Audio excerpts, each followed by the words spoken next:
Shalom Bapak Ibu Saudara yang dikasihi Tuhan, salam sejahtera buat kita sekalian. Senang sekali saya Pendeta Nathan Wahyudianto ingin menjumpai Bapak Ibu Saudara dengan satu renungan kebenaran firman Tuhan yang selalu memberikan kekuatan buat kita, karena kita percaya bahwa firman-Nya adalah ya dan amin.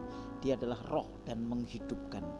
Bapak Ibu Saudara, saya rindu kita semua untuk bersama-sama membaca satu ayat di dalam Filipi pasal 3 ayat yang ke-10 yang berbunyi demikian, dan kita akan merenungkannya apa pesan Tuhan buat kita sekalian. Yang kukehendaki ialah mengenal Dia dan kuasa kebangkitannya dan persekutuan dalam penderitaannya, di mana aku menjadi serupa dengan Dia dalam kematiannya. Bapak Ibu Saudara, Filipi ini adalah surat dari Paulus kepada jemaat di Filipi, di mana pada waktu itu Paulus berada di penjara. Dan kami percaya bahwa sekalipun dia ada di penjara karena Injil, dia bisa membagikan berkat buat orang-orang Filipi. Dan tentu juga buat saudara dan saya hari ini. Pesan satu hal yang Tuhan berikan buat saudara dan saya, yaitu bahwa Paulus menyadari bahwa dia menginginkan bagi seluruh jemaat di Filipi dan buat saudara dan saya hari ini juga, yaitu yang kukehendaki adalah mengenal Dia. Saudara-saudara, kalau kita berbicara tentang mengenal Allah, maka itu berarti tahu persis apa yang Tuhan mau. Keintiman kita sebagai anak terhadap Bapa itu pasti tahu apa yang dipunyai Bapa ditahu oleh anak, dan apa yang dimiliki Bapa itu pun juga yang dimiliki oleh anak. Dengan demikian Bapak Ibu Saudara, Paulus ingin ketika dia mengatakan yang kukehendaki adalah mengenal Dia, maka Tuhan ingin kita semua mengerti dan memahami Kristus. Dan kita tidak boleh cukup saja memahami. Orang yang memahami siapa Tuhan itu tidak lebih dari pengakuan iblis bahwa Allah pun diketahui oleh iblis, karena dia percaya bahwa Allah itu ada. Tetapi orang Kristen harus mengenal Tuhan seperti apa yang Tuhan mau, yaitu memahami dan mau mengikuti teladan hidupnya.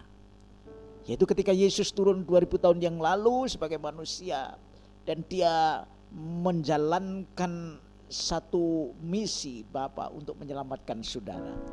Salah satunya dia melakukan apa yang dia bisa lakukan untuk manusia, yaitu mati dan bangkit untuk kita sekalian. Saudara-saudara, oleh karena itu pelajaran daripada Yesus ketika dia mati, dia menderita di atas kayu salib, maka adalah Petrus menyingkapkan satu rahasia kebenaran dari apa yang Yesus lakukan buat saudara dan saya.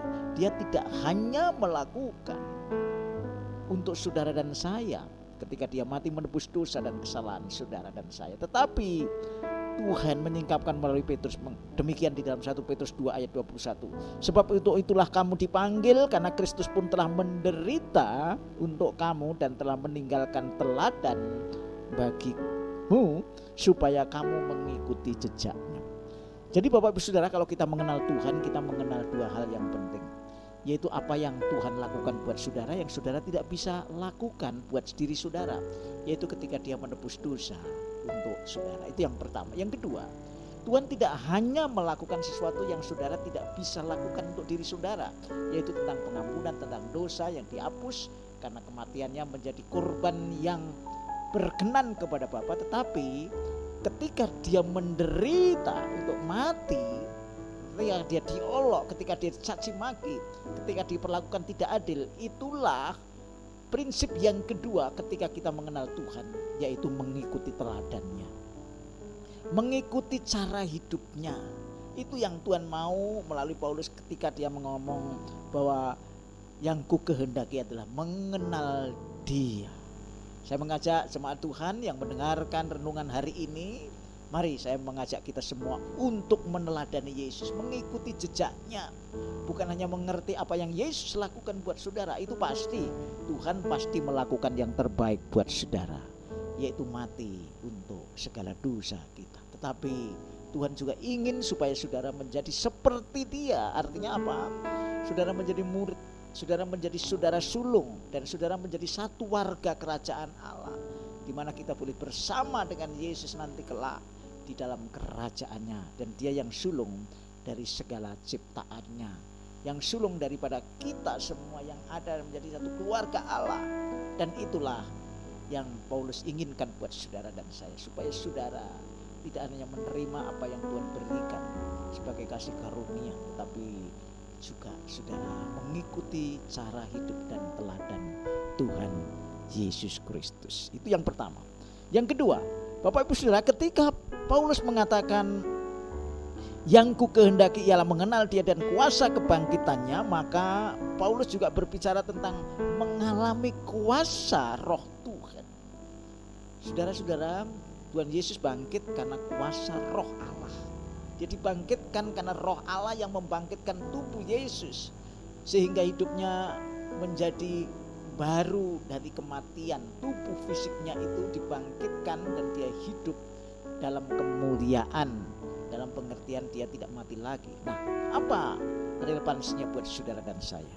Yaitu ketika Roh Kudus membangkitkan Yesus dari kematiannya, dari tubuh jasmanianya, Tuhan juga ingin supaya saudara mengalami kuasa Roh Kudus di dalam hidup saudara. Yaitu apa?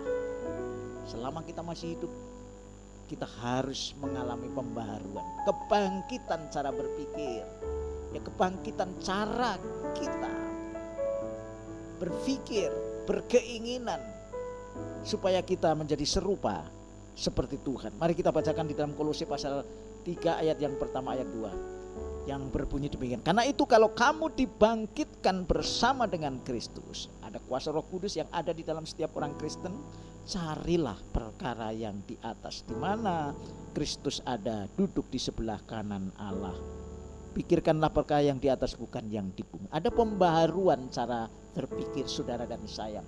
Yang tadinya kita berpikir selalu berorientasi kepada hal-hal yang bumiah, yang hari-hari, yang pada umumnya orang dunia berpikir makan, minum dan semuanya yang kita butuhkan di bumi.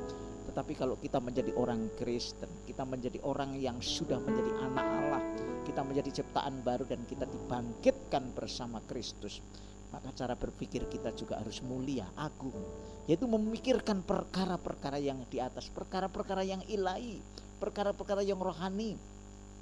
Bukan berarti kita harus pergi dari dunia ini dan sama sekali tidak mau hidup di dalam tubuh, tetapi cara berpikir, konsep kita menangani segala sesuatu, kita harus berpikir secara surgawi, yaitu mencari perkara-perkara yang kekal, di mana Kristus ada duduk di sebelah kanan Allah.